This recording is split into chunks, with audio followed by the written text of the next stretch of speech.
I've climbed the mountains in Montana, danced in the lights of New Orleans. Portland ran away with me, and San Francisco stayed with me. Nashville made its way in between. Fell in love. Hey homemakers! Today I am taking you through how to create a simplified homemaking rhythm in 5 steps. So it's going to be a very practical video. I'm going to lay out 5 steps to just easily create a simplified homemaking rhythm that you can adjust based on the season and homemaking that you're in. And then I'm going to take you through my day of homemaking and just some tasks that I'm doing. In this video, I am actually in my 2nd week of prodromal labor. And so you might see that I'm having real contractions, but they always fizzle out and they don't progressively get more intense. So prodromal labor is, if you experience prodromal labor, I am so sorry because it is so hard to deal with that. But anyway, I'm going to take you through just some nesting things that I'm doing, some last minute things. One of my nesting tasks that I like to do is I like to get new toys and books for the kids so that when I have the new baby and I'm spending a lot of time nursing, they have fresh toys and books to play with that are new and exciting for them. And I actually scored on this day, and someone in my neighborhood was getting rid of all of these super cool puzzles and books and toys. And there's like Melissa and Doug brands and just really awesome toys. And so I snagged a bunch of those. They were on the side of the road though, so they were kind of dirty, and they must have a dog because there was dog hair all in them. So I needed to clean them off, but I am not one of those moms that obsessively cleans toys. I just had to do that because, like I said, they were kind of dirty. Okay, so creating a simplified homemaking rhythm. This is something I teach about in my course, and it's something I think is so important to have a homemaking rhythm that is not only simple, but an actual rhythm, meaning something that you can draw on even in seasons of overwhelm. It's a rhythm that even when life is overwhelming, you have the muscle memory and systems built into your routine that it doesn't feel like a stretch to get it all done, even when maybe you're in a season of postpartum or life is just a little bit crazy. So when you're creating a simplified homemaking rhythm, you want to keep in mind a couple things. First, the Lord is constantly taking you through different seasons in your life, which call for different needs. So there's an ebb and a flow of chaos and then coasting.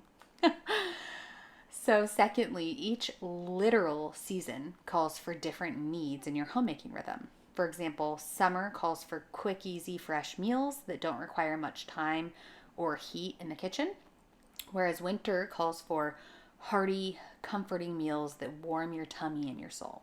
God creates seasons for a reason, seasons in life and seasons of the year as well. There's joy to be found in all of them. As homemakers, it's our job to pivot when necessary. So in this video, I'm going to walk you through how to create your own simplified homemaking rhythm. In my course, I offer modules on meal planning methods, how and when to cook dinner based on different seasons in your life, cleaning systems, seasons of overwhelm and postpartum, and tons more. So I'll leave a link below to my course if you're interested in that. I am a bin mama. I didn't think that was a term until one of my friends used it. She said, "Oh, you're a bin mama." And so, anyways, I don't know if it's a real term or if that's just something that she said, but basically it's where I don't necessarily do a toy rotation. I have a book rotation, and I rotate our books out per season, and then I bring seasonally appropriate books out. But instead of a toy rotation, I do bins. And so I have, you'll see in the video, a rack in my laundry room of all these bins where the toys are organized based on like tools or trucks or whatever it is. And then That's where I keep our toys that don't go in our toy closet. And we have a whole toy closet where we keep just a few toys at a time, enough to where if the kids take all the toys out, it's not completely overwhelming to clean up within, 1 or 2 minutes. So that's how I do toys. And so now I'm just kind of gathering up all these new toys, cleaning them off, and then putting them in their corresponding bins. Okay, so step 1, write down all the tasks that need done in your home on a daily, weekly, and monthly basis. Make this just a brain dump list. Keep in mind things that bring you and your family joy and enrich your lives, as well as necessary homemaking duties. For example, laundry needs to be done, so that will, of course, be a basic need that gets added to the list. But maybe daily Bible time as a family brings your family joy.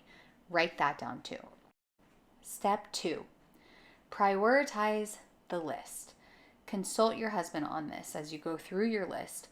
Your husband's priorities should be your priorities too. So if he really values a clean house, then so do you.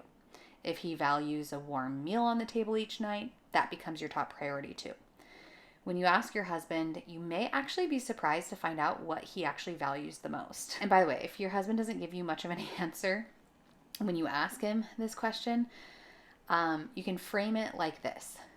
Honey, when you get home from work, if you could only have one out of these 3 things done, which would you choose? Number 1, a wife who looks put together. Number 2, dinner on the table. Or number 3, a clean house. You'll be surprised the answer you get. I was surprised because I thought actually my husband would want me to look good, or I don't know. But he really thought about it genuinely, and he was like, probably a clean house. And I was so shocked. I thought it would be a meal for him, but no, my husband actually really likes having a clean house too, which is a blessing to me because I love and value a clean house as well. But anyways, so you can ask him in that way and he might give you more of an answer. But you can also just go down the list, and you can do this with your husband, or if that's not something that your husband's up for, then just ask him a basic question like that, and then you'll get a general idea of what he prioritizes.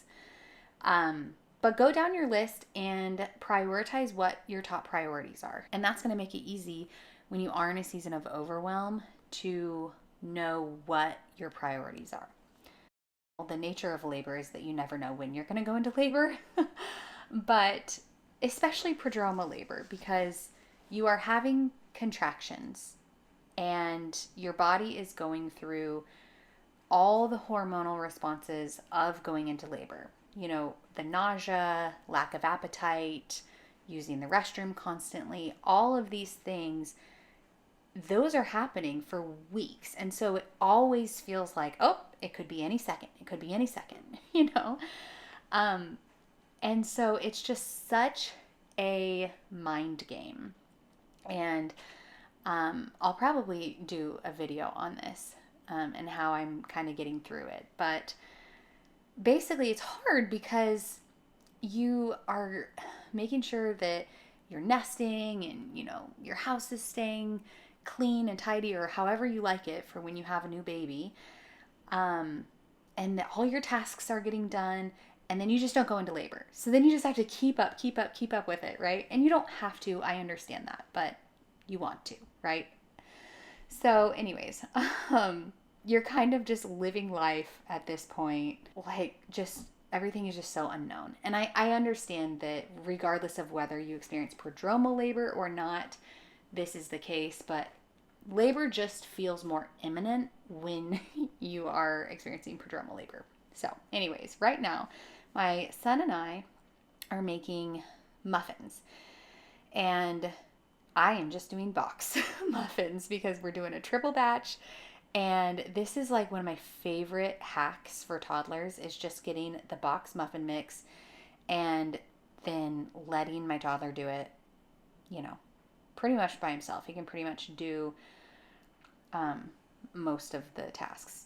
All you do is dump the mix in and then put the liquid parts in, and making it super easy. So I got blueberry muffins, and then I'm going to doctor it up with a little bit of lemon zest. And so they're going to be lemon blueberry muffins. Now, these muffins are either going to be used for a play group that I host, or that I have planned to host tomorrow, or if I do go into labor before then I'll freeze them and they can be a quick snack for the family while I'm postpartum, which is awesome.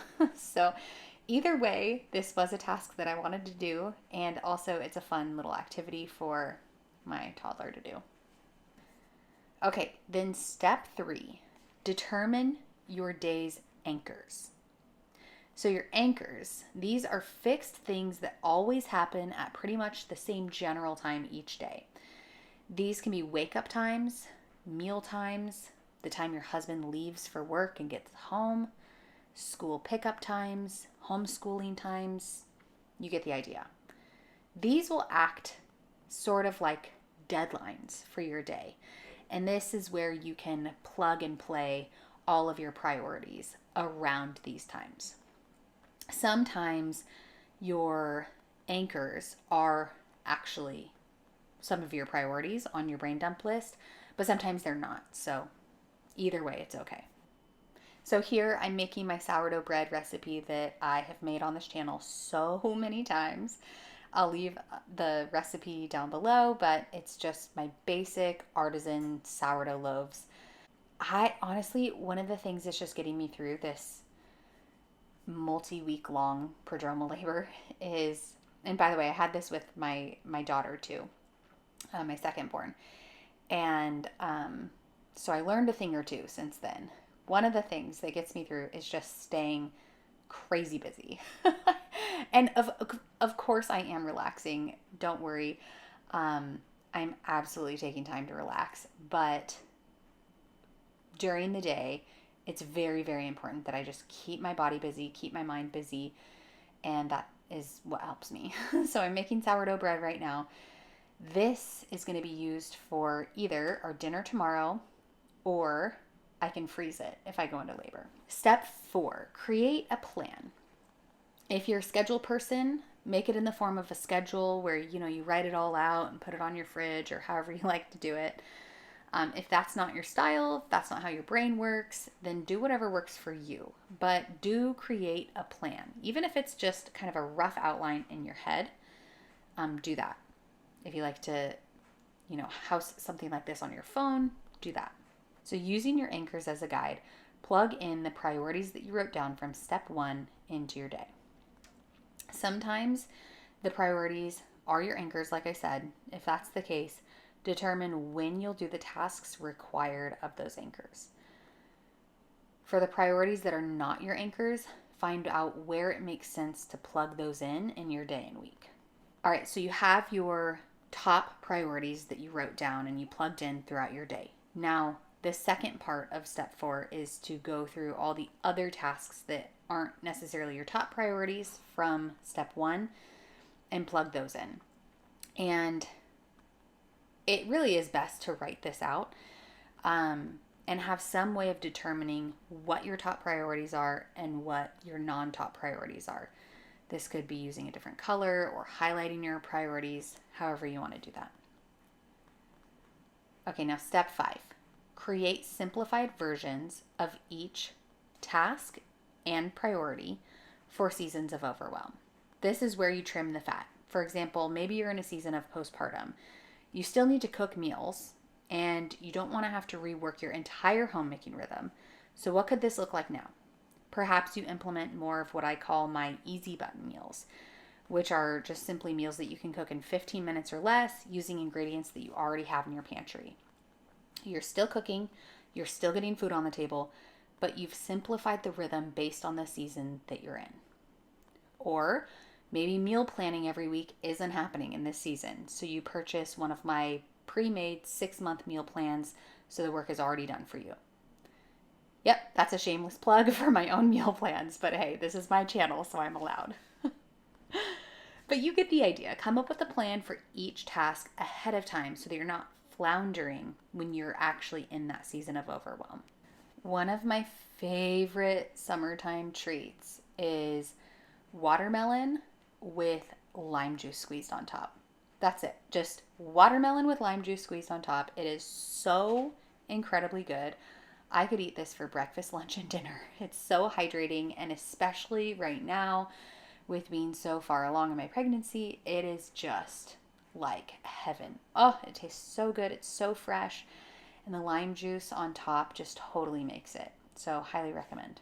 Now, some of these steps that you wrote down might actually need to be completely taken out in your simplified version or your season of overwhelm version. And that's totally fine too. You can just take those entire steps out, or those entire basic tasks out of your homemaking rhythm. Okay, now this is kind of a bonus step, more like a tip. You can call it step 6, or you can call it a bonus step, or you can just call it a tip. But whatever you want to call it, it is to know when it's time to pivot from one method to another.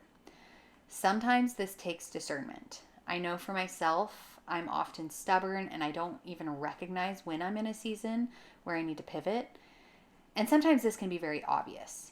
Either way, be prayerful about this and ask the Lord to guide you as you go through your homemaking rhythm. So if you're looking for specific advice on homemaking tasks, like exactly when do I cook dinner if I'm in this particular season of overwhelm, or how can I possibly meal plan when I can barely get dinner on the table, then I'd love for you to join my course. It's called the Transformed Homemaker Society. I hope this video was helpful for you. Thank you so much for watching.